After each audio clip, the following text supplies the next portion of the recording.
2 Februari 1970, kita berada di sebuah pangkalan angkatan udara di Montana. Hari ini, Skuadron Tempur Pencegat ke-71 berencana mengadakan latihan serangan. 4 pilot memasuki pesawat jet dan lepas landas. Tak lama kemudian, salah satu pilot tidak sengaja mengaktifasi parasut pengereman. Kubah kain terlontar dari pesawat.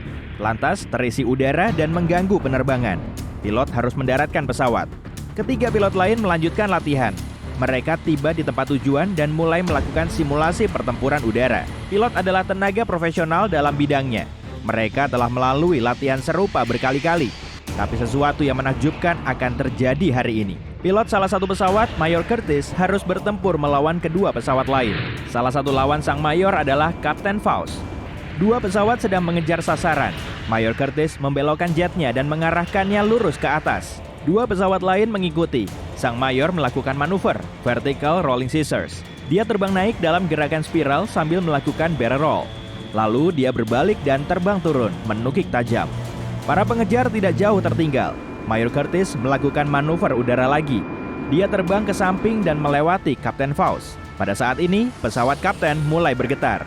Bagian depannya menurun dan pesawat jet itu meluncur cepat ke tanah dengan kecepatan tinggi.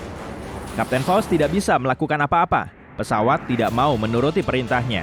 Stick control tidak berfungsi. Mesin mogok.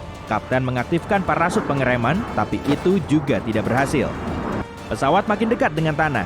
Tak bisa lagi diselamatkan. Sekarang, penting untuk menyelamatkan nyawa Kapten Faust. Dia melontarkan diri dari pesawat dan membuka parasut. Tiba-tiba, pesawat yang sudah ditinggalkannya mulai terbang lurus. Sirip-sirip sayap teraktivasi dan pesawat berhenti jatuh. Pesawat tanpa pilot itu terbang dan perlahan-lahan turun. Pesawat bergerak 320 km per jam dan menghilang ke balik tebing. Kapten Faust mendarat dengan selamat di lapangan yang tertutup salju. Pilot-pilot lain melihat ini dan takut pesawat itu akan jatuh di kota terdekat. Mereka segera menuju ke sana. Saat itu, pesawat tanpa pilot itu turun, menyentuh tanah dan menggelincir di lapangan. Lalu, pesawat itu membelok 20 derajat dan menembus pagar kecil. Pesawat itu berhenti di ladang seorang petani. Pemilik pertanian menghubungi serif setempat. Serif tiba dan menghubungi pangkalan militer terdekat untuk melaporkan apa yang terjadi.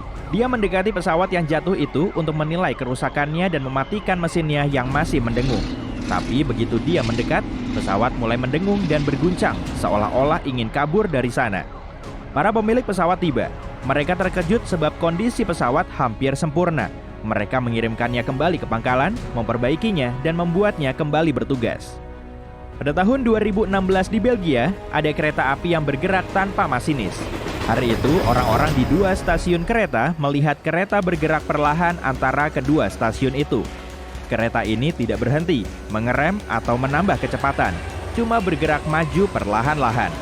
Penumpang tidak bisa menghubungi masinis dan keluar dari sana sebab tidak ada yang mengendalikan kereta saat itu. Kepanikan meningkat. Orang-orang bilang kereta hantu tanpa masinis muncul. Tapi kebenarannya ternyata tidak begitu misterius. Kereta penumpang kosong itu telah meninggalkan stasiun sesuai jadwal ketika masinis menyadari adanya gangguan. Dia menghentikan kereta itu dan keluar dari kabin untuk melihat apa yang terjadi. Tapi, entah kenapa, kereta bergerak lagi dengan sendirinya, sedang masinis tidak sempat masuk. Syukurlah semuanya berakhir baik. Masinis memperingatkan semua koleganya tentang kereta yang melarikan diri itu. Semua orang dievakuasi dari beberapa stasiun. Lalu, di sebuah stasiun, seorang masinis pemberani meloncat ke dalam kabin saat kereta masih bergerak dan menghentikan kereta liar itu. Omong-omong soal kereta hantu, kamu bisa melihat kereta seperti ini di Britania Raya.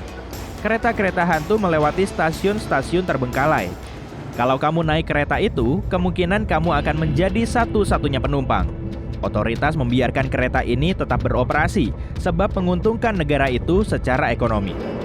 Untuk menutup rute kereta hantu, mereka harus melalui banyak prosedur birokrasi dan menghabiskan banyak uang. Maka, kereta hantu dibiarkan berjalan di seluruh negeri dan tidak ada yang keberatan. Nah, sekarang kita pergi ke lautan untuk melihat kapal yang terhanyut selama beberapa bulan tanpa kaptennya.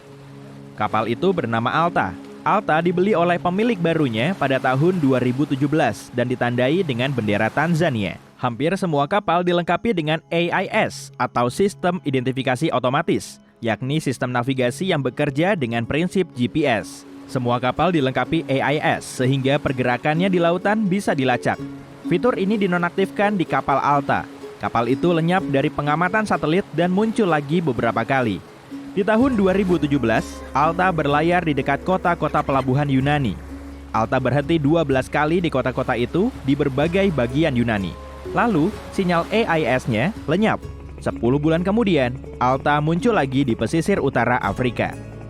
Di bulan September 2018, Alta bergerak menuju Haiti. Dalam perjalanan ini, mesin kapal itu gagal berfungsi. Pesisir terdekat masih jauh sekali. Kapal itu mulai hanyut. Beberapa hari telah berlalu dan kru tidak bisa memperbaiki kapal.